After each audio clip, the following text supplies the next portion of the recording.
Good morning everybody, my name is Crystal. Welcome to my YouTube channel. It's 8:52 a.m. in the morning. It's Tuesday. We've just had the Easter bank holiday. It's Tuesday. Right, so good morning everybody. I was woken up at 5 a.m. this morning and the guy upstairs is going to work. Fair enough. He's going to work. So I was woken up at 5. He leaves the building, about 5:45. So he was quite heavy on the ceiling this morning. Normally he's fairly quiet, but he was heavy on the ceiling this morning. And I got up, had a bathroom break. His car is very loud and very noisy and it gives off quite stinky exhaust fumes. And he was parked by my bedroom window. So I managed to lie back down for a bit, and again I've got up later, 8:30. I got up properly, but remember I didn't get to bed until 2 o'clock this morning. Then I was woken up at 5 a.m. So I'm getting up later because I'm feeling tired. So yeah, he left about 10 to 6. The engine is really noisy and the fumes coming out of the back of it are awful. So I got up basically to get away from that as well, because I sleep with the bedroom window open, the window's open, and then I normally get up and shut it because people smoke and a lot of noise goes on. But there you go.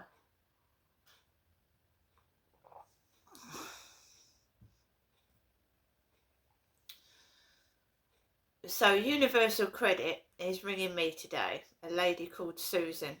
So I've got to answer that call because they want to verify I'm Crystal. And if they can't, it's usually a job centre, and the job centre is in Chatham. There isn't a job centre in Rochester. So I will probably have to go there for an appointment. I don't know what else goes on. I clearly have got medical issues. I've got loads and loads of paperwork.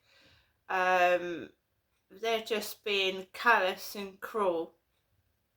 It's because of Keir Starmer's overhaul of the benefits. There was a lad on TikTok having to sort out his father's Universal Credit. His father has got heart failure, heart disease, and they were calling this poor bloke in for a work assessment interview with heart failure and heart disease. I don't know what's going on, but apparently DWP can have face-to-face interviews over the phone with you if you're housebound or you've got disabilities. So remember that. You see, I can walk, I can talk, but I have mental health issues which people can't see. I get very stressed, I get very agitated, I get angry, I get in social situations, I get really stressed out. I have chronic pain issues where I take painkillers in the morning which make me woozy and dizzy, and sometimes I just can't function at all because I've got brain fog. I can't even speak sometimes properly. I also have issues with my safety, which I've told you about, and over the coming weeks, I'll read more and more and more about what's happened to myself and why I'm wary of men, especially. Why?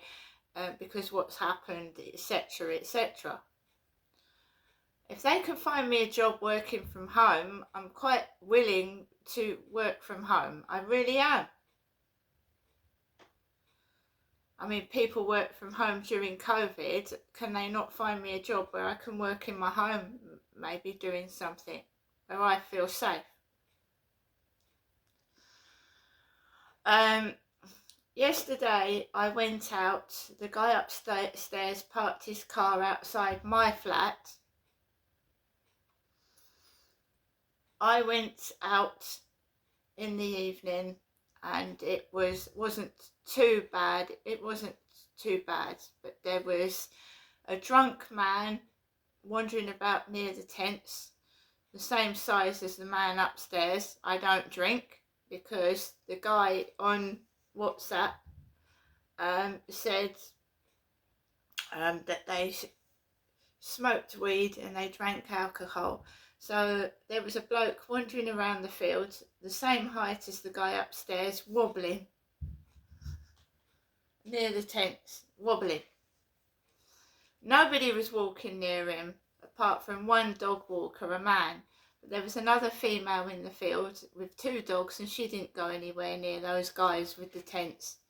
They're drunks, probably drug addicts, homeless. There was also two lads throwing stones in the river, dressed in black. Just two lads randomly going all along the riverside by the fence, throwing things in the water, and it looked intimidating to me. Didn't go anywhere near there. I came off the field and I came back into the flats, and this is where I say I feel I'm being controlled by him upstairs.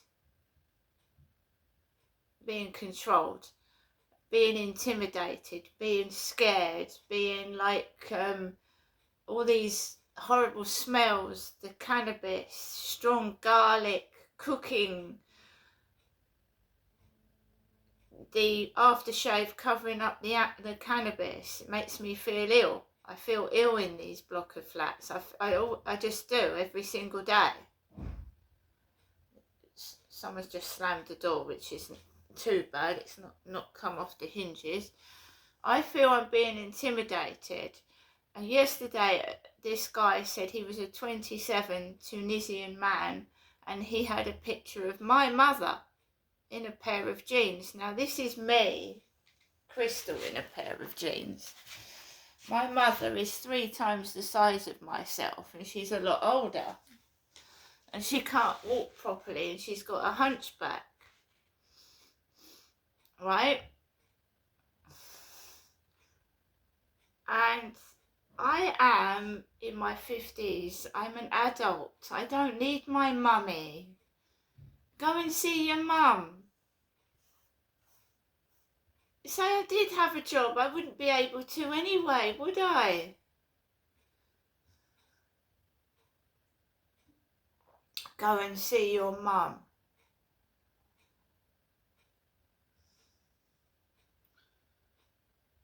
It's a form of control. If they stop my benefits, what am I supposed to do? Right? What am I supposed to do? Go to my mummy? My mum hasn't got any money. I'm an individual in my own right. Why should I have to rely on support from my mother who's nearly 90? Told you they stopped my bank card. And you know, that's a police thing, that is. Stopping somebody's bank card 10 times over 2 years when I don't go up to see my mother. It's outrageous. I don't think anybody's had that done to them before. They've stopped my bank card about 10 times with various stupid excuses. Funny people on the end of the phone. Stupid people with funny accents over the phone. Life was bad enough for me when my dad was alive and abusing me, but now my dad is dead, it's financial abuse. They're financially abusing me. Surely someone can stop this. Or look into it and see who's initiating this. I'm looking through all my paperwork and seeing the funny names at the bottoms of the letters and the fakeness of it and the times I went to the hospital. This is what happened to my dad. In the last 2 years of his life, he had no hospital care. He wasn't looked after properly. They actually stopped medication that was making him alive. Keeping him alive, they stopped some of his heart medication. Right? Who is doing this? Who is covering up abuse to get themselves off the hook?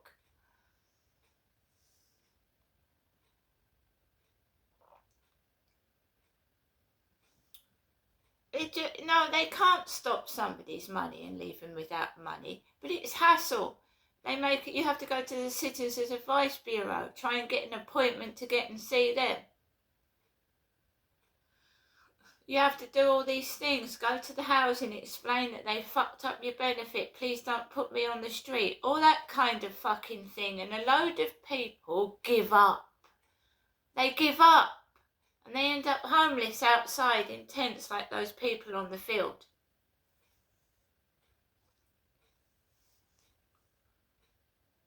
GPs are being paid not to refer people to hospital. It's getting bad.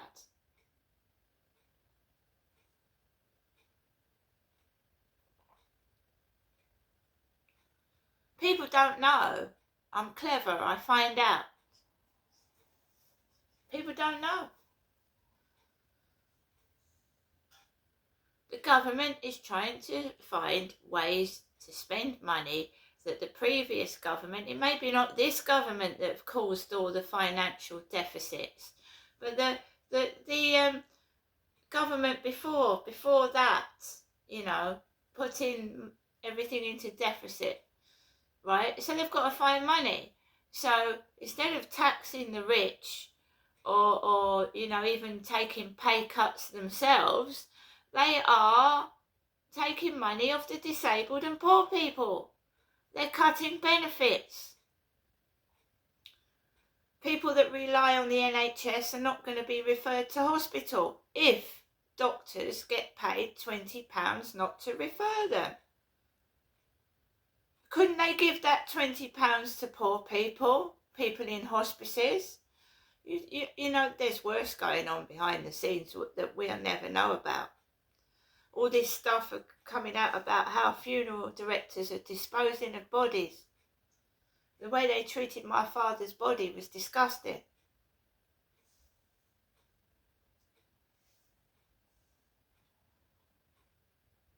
There's worse to come, I believe. Things that we haven't heard about that's going to come out that's terrible.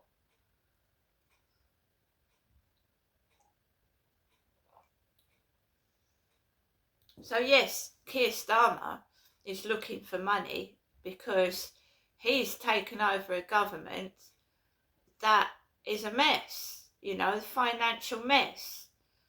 It's all of them. It's not just Keir Starmer, it's all of them, He's taking over someone else's mess. But the way he's dealing with it, I believe, is wrong. You shouldn't be taking off the poor. Isn't there any other way they can recuperate what's been lost by getting money elsewhere? I've also got a record of when I wrote an email to Keir Starmer complaining about the police. And I'll read it out. I've just got to get it, put it into my journal, and I'll read you that I wrote to Keir Starmer asking why the police aren't doing their job properly. and I am being attacked. Me personally.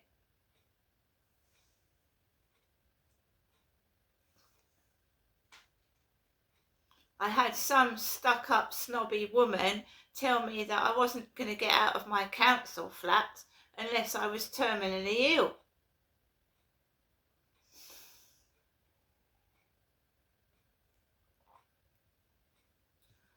Alexa, good morning. Good morning, and happy Earth Day.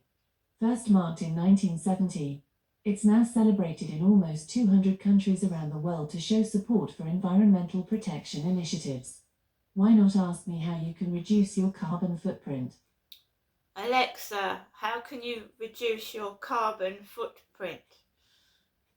Reducing your heating can really make a difference to your carbon footprint. Lowering the temperature by 1 degree can reduce your energy consumption by 8%. Alexa, what's the time, please? The time is 9:08 a.m. Alexa, what's the date today? It's Tuesday, the 22nd of April.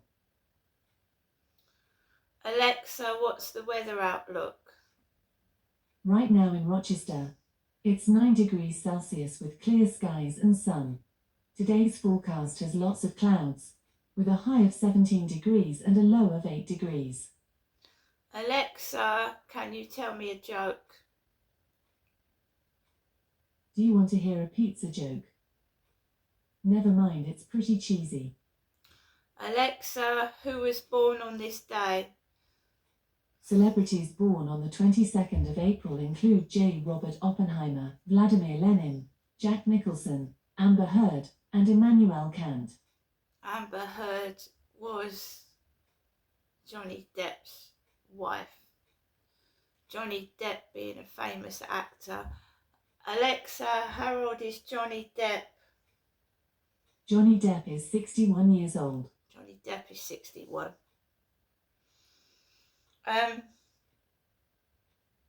Where was I? Yeah.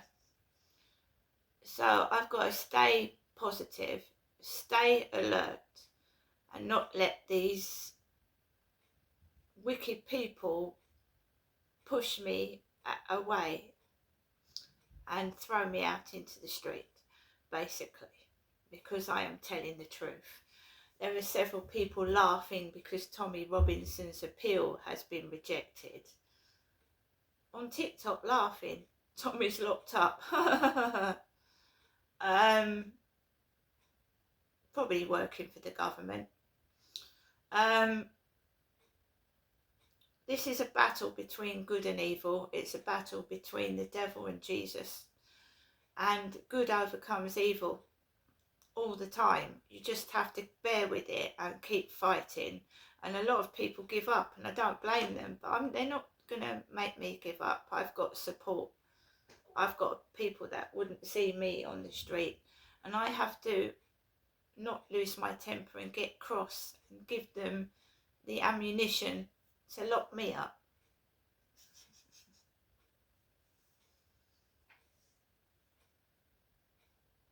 Right, so they're trying every aspect to frighten me, intimidate, and try and get me out of the public eye so that no one knows the truth.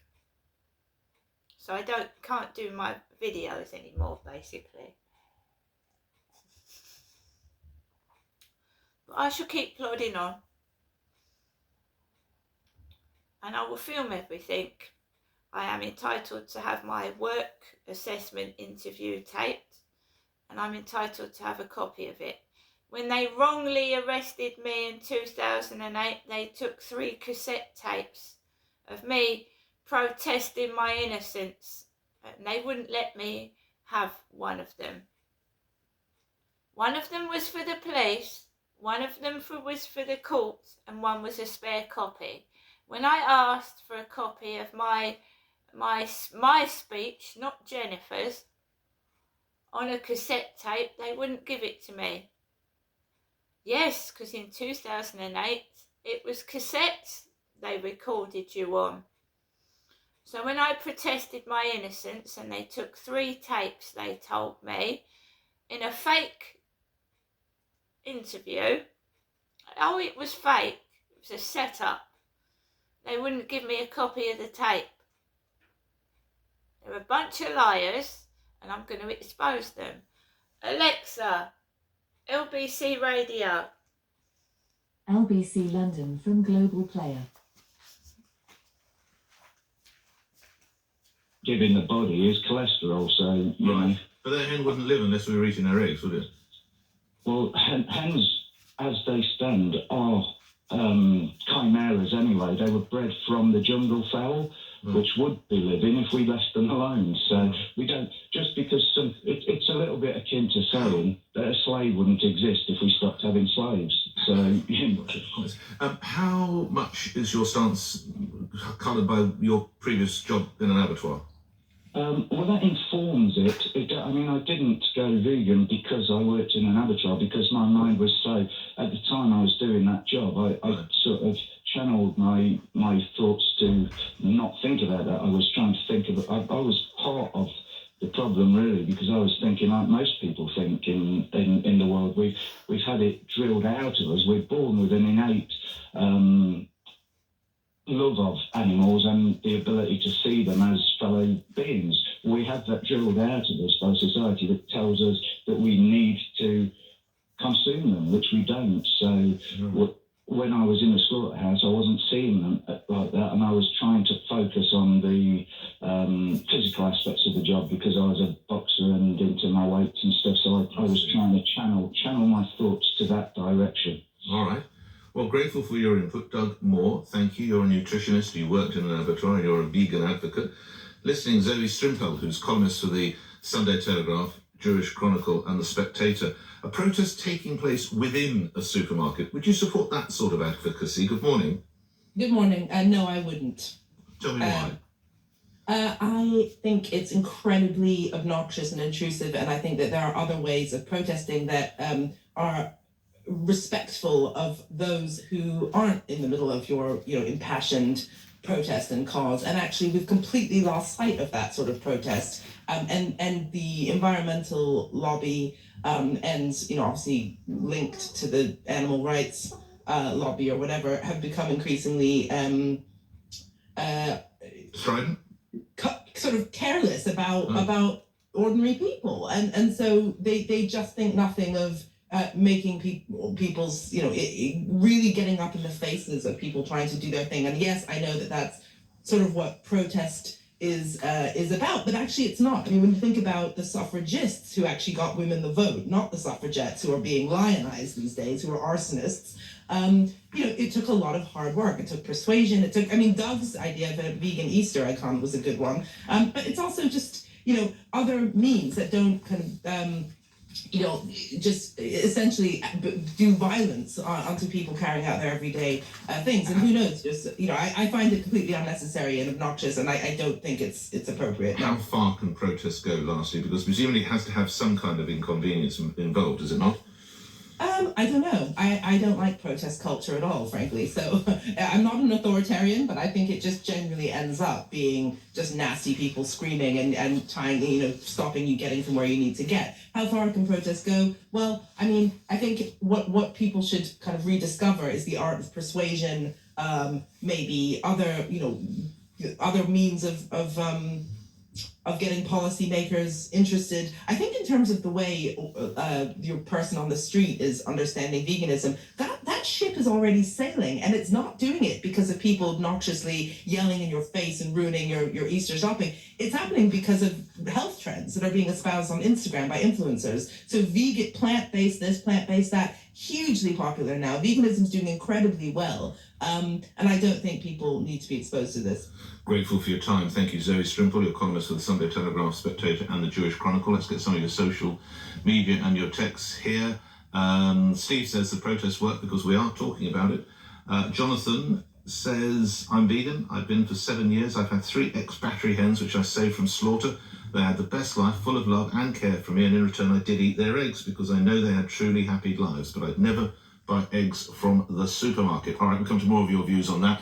And coming up after the news, we are at a Catholic school to see how the school children will remember Pope Francis, who of course died on the Easter weekend. 9:16 LBC News headlines, Thomas Watts. Cardinals are due to meet in Rome to make preparations for Pope Francis's funeral. Sir Keir Starmer will host his counterpart from New Zealand for talks later. And nationalities of foreign criminals living in Britain are to be published for the first time. LBC weather, mostly sunny spells and scattered showers, a high of 18 degrees. LBC Travel, I'm Joanne Webb. Delays on the M25 clockwise from junction 12 at the M3 to 14 at Heathrow as after that lorry broke down earlier. Also severe delays on the Tunbridge bypass, the A21 southbound. It's because a car was on fire earlier. There's still one lane closed, but there are delays of about 4 miles, and very busy on the A13 westbound to the Wellington interchange, and that's where a lorry has broken down. On the trains, London Overground's Weaver line still can't run between Hackney Downs and Cheshunt, and also up to Enfield Town. It's because of problems with the overhead wires, and also Elizabeth line services remain disrupted to and from Paddington after those overnight works finished late. And on the Northern line, there's no service via Bank between Kennington and Camden Town. This is LBC. Right, guys. Yeah, today is the Universal Credit ID check. I'm gonna go off now, drink my coffee, and you just get worried to death, but what can you do? See you later.